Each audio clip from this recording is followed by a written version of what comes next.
आपका एक मैं इंटरव्यू देख रही थी रुचि जी, उसमें जो थंबनेल था उस पे लिखा था पाकिस्तान में आपको बिंदी जो है वो अपनी साड़ी में छिपानी पड़ी। जी। ऐसा क्या हुआ था जो ये करने की नौबत आ गई वहाँ पे? मेरे पति के एक मित्र थे, उनकी सगाई की पार्टी थी उस दिन। और फिर उन्होंने अपने घर हमें बुलाया, जो कि इस्लामाबाद में हमारे घर से ज़्यादा दूर भी नहीं था। हम लोग गए वहाँ, लेकिन जब वहाँ गए तो देखा कि कहाँ कोई वहाँ हलचल नहीं थी, कोई जैसे पार्टी जैसा माहौल नहीं था।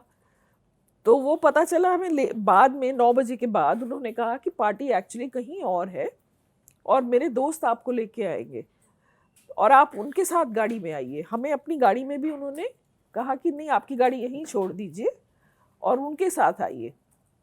तो जब हम उनके साथ जा रहे थे तो एक मतलब जंगल जैसा सा था, हरियाली टाइप का था। तो वो मैं उस एरिया में मैं कभी गई नहीं थी। तो उनके जो दोस्त आगे बैठे थे, तो उन्होंने कहा कि आगे चल के बाएं हाथ पे यहाँ का एक रडार स्टेशन है, वो आएगा और उस रडार स्टेशन के बाहर फौज तैनात रहती है। वो सड़क पे भी तैनात होते हैं और ऐसे करके उन्होंने बात करी। तो तब मुझे लगा कि क्योंकि वहाँ रहने वाले जो भी डिप्लोमेट्स हैं, इंडियन डिप्लोमेट्स, उनको इस्लामाबाद की सिटी लिमिट से बाहर या रावलपिंडी आप जा सकते थे या मरी। उसके अलावा अगर आपको कहीं जाना है तो आपको परमिशन लेनी पड़ती थी।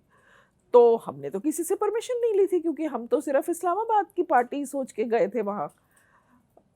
तो जब उन्होंने कहा यहाँ फौज वाले रहेंगे, तो मैंने कहा ये तो बिंदी देख के तो तुरंत कोई अगर किसी की नज़र पड़ गई तो उनको तुरंत समझ आ जाएगा कि ये तो भारतीय लोग हैं। और भारतीय कौन लोग हैं जो इस एरिया में आए हैं रडार वडार के आसपास। तो तब मैंने सबसे पहले अपनी बिंदी उतार के साड़ी के नीचे छुपाई, कि कम से कम ये ना इमीडिएटली देख के अगर कोई जल्द जैसे गाड़ी निकल गई, उन्होंने देखा तो साड़ी पहनने वाले तो वहाँ भी लोग हैं, कम हैं मगर हैं। लेकिन बिंदी तो पहनने वाले बहुत ही कोई रेयर ही होगा जो बिंदी भी लगाता हो। तो वो मैंने that is the story which you are referring.